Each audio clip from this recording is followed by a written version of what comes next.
We all have a hidden power, and that is beliefs. Our beliefs are creating our life, and these beliefs impact every decision we make, every action we take, and every outcome we have. And it's the difference between I can or I will. In this video, we're going to look at how beliefs can work for and with you rather than against you.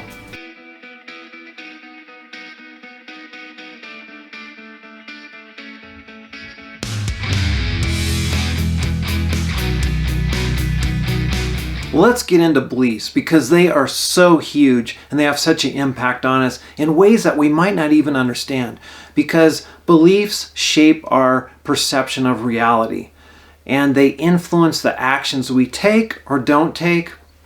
They also have an impact on the results we have, whether that's something we want or don't want. Now, when we truly believe, what it does is it takes the abilities we have, the goals we have, an idea we have, and it aligns it with our thoughts, our emotions, and our behaviors. And for me, I want to tell you a story about myself. When I was young, I wanted to be a pro basketball player. Specifically, I wanted to be with the Portland Trail Blazers. That was just, I thought that could be the greatest thing ever. And as I grew up, I played basketball in middle school, but in high school, I did not make the basketball team. But I still had this idea and this belief in myself that somehow I could be with the Portland Trail Blazers. And I realized as I got older, it wasn't going to be as a basketball player, but somehow I still believed that I could do that. And when I was in college, I was going to Portland State University, and a person next to me, his name was Andre, he was going to give a presentation in front of the class about people that they needed to be interns with the Portland Trail Blazers. They needed just like one or two people. And before he was going to go up there, I just like grabbed his arm and I said, "You just need one more person? Look no further. I'm your man," you know? And from there, I went and met the Blazers at their head office, the vice president, Wally Scales, and I was able to work with them for about 3 years. And that was such an experience to me, because if you would have said, was it logical that I get a job with them? Was it practical? Was I a big former athlete or something like that? No, but it happened. And it just shows that when you really believe in something, it doesn't have to be logical. It doesn't have to make sense. And for me to be sitting next to Andre in that class at Portland State, and I don't even remember what class it was, probably government or something, but I just remember that moment of me grabbing his shoulder and his arm and saying, "You don't need to go any further."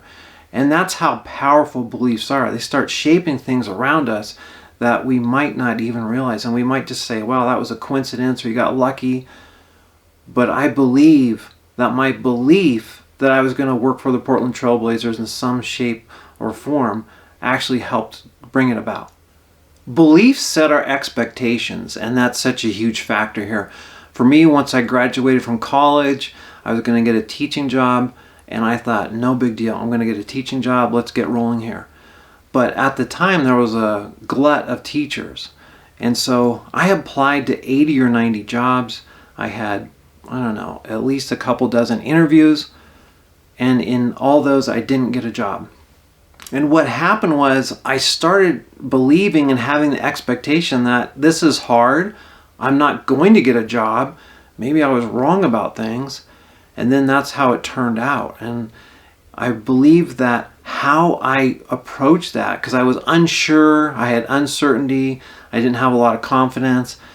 I knew that I'd gone through the program, I was ready to teach, but when you start having doubt creep in, then that belief takes over, and then maybe you say things in an interview, maybe it's your body language, who knows what, but it's those subtle things that start sabotaging you. So your beliefs, like what I was talking about before when I worked for the Portland Trail Blazers, and that was really fun. And 2 of the 3 years that I worked for them, they went to the NBA Finals, and it was just lots of fun. But in this one here with teaching, I started having the expectation that this is hard. I'm not going to be able to make it. What did I get myself into? Am I kind of a imposter syndrome here? Am I good enough to teach? And so those things started being a self-fulfilling prophecy, and I would go to interviews. They would say, oh, well, we're in second place or third, or oh, we want to go with someone else. And then it just seemed like it started being like that big monkey on my back. And the more you would try to get a job, and I was going everywhere all across the state of Oregon, applying everywhere, going to interviews, anywhere there was an opening. And what happened was, I feel like there was a sense of desperation and a belief in myself that this might not work out. And man, I did all this college, I did all this stuff, and it's not working out. So beliefs can work for you, like with my example with the Trailblazers, or they can work against you when I first started teaching. Another powerful thing beliefs do is they create an internal picture for you. And once you start seeing that internal picture, then it starts becoming your reality. And in this one here, I had a picture that earning money, making money, saving money was difficult. That was a picture I had. And so in my 20s, it was a struggle for me to save money, to invest. I just thought, oh, this is really complicated. I have to know sophisticated technology and things like this. And so my picture was murky, and it was confusing, and it was like, this isn't for me.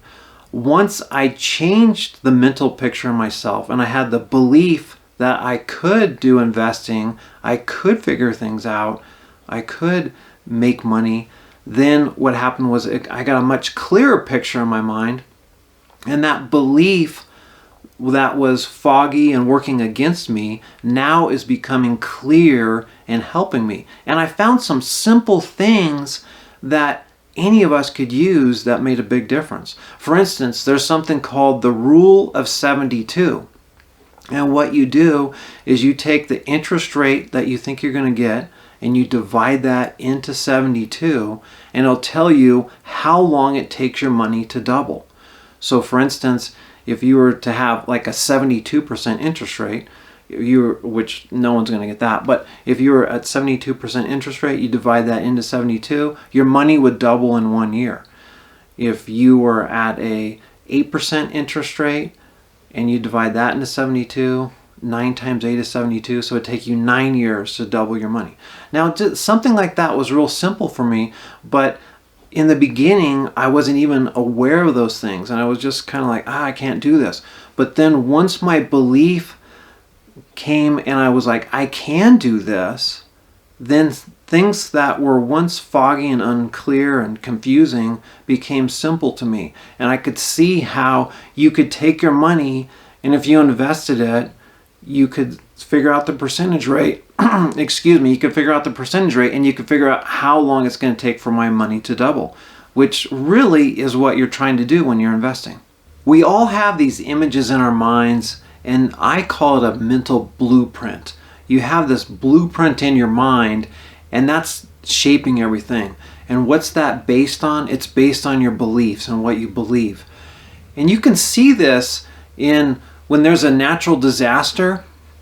Someone will lose their home, and then what type of home do they do when they rebuild it? Something similar, right? If they have a 1,500 square foot house, they don't turn it into a mansion when they rebuild. They build something similar to that. And they certainly don't turn it into a shack or something. Maybe they might have to make some kind of adjustments if they didn't have insurance or things like that. But what happens is people usually go back to what they think is normal. And what's normal is based on their beliefs and the blueprint that they have for life. So if you want to ask yourself, like, why didn't they build a different house before the disaster? Why didn't they take that energy and effort and turn it into something more? Because we think that's what the standard is. That's what is normal. That's what our belief says is normal. And so then what we do is we recreate that and have it be back to what we think is normal. Got some questions for you to think about here. Why am I living with this mental blueprint? whatever mental blueprint you have, why are you living with that? Why am I choosing to live at this level? What beliefs created this to be normal for you? And the third question, why am I settling for what I'm used to rather than pursuing what's possible? If you want to change your beliefs to something that serves you, something that's more positive and beneficial, what you have to do is change your perspective. And that can be difficult, but if you decide, I am going to change my perspective, I'm going to look at this from a different angle, a different way, that is how you can change your beliefs. Because if you can't change your perspective, then you're just going to keep seeing it that same way and you're going to be stuck. But if you can look at it from a different angle, then you can see something different. Now imagine if you had a box, and if you looked at that box from one angle, you're going to see a certain thing on it. You look at it from another side, you're going to see something different. If you're in the box, you're going to see something different. If you were 100 feet up in the air looking down the box, you're going to see something. You're going to see a bigger area, what's going on. So all those things are changing because of your perspective changed. Perspective is the lens and the foundation upon which your beliefs, your behaviors, and your expectations are built. And if you want to change your perspective, what you can do is look at it from someone else's shoes. Look at it from their viewpoint. And you can have some empathy and see, like, what are they seeing? What might they feel from this? I know as a parent, when I look at it from my kid's point of view, it's different than when I look at it from my point of view. Or as a teacher, if I look at it from my view, or the student's point of view, or the principal's point of view. So you can get different perspectives that can broaden your view of what's going on and then help you change if that's what you so choose to do. You can also seek different opinions. Now, a lot of times we don't do that because of confirmation bias. We only want to have opinions that solidify and reinforce what we do. But I will sometimes just take things and I'll read them that are completely opposite of what I believe. But I do that just to think that, well, maybe I could be wrong. Maybe there's new information. It's good to read that and get some different ideas on this. And then I can ask myself a question, what if the opposite were true? So whatever I'm believing, whatever my beliefs are, what if the opposite were true? And if you just look throughout history, you're going to see a lot of times when the opposite did become true. Because like the Wright brothers, their dad said, if people were meant to fly, they'd have wings. And there's a lot of ideas on that. There's no real reason to be trying to fly. That's silly. We weren't made to do that. But what if the opposite were true? What if we were meant to fly? How could that work? And you can just see how that can open up different possibilities, and it can actually change your beliefs.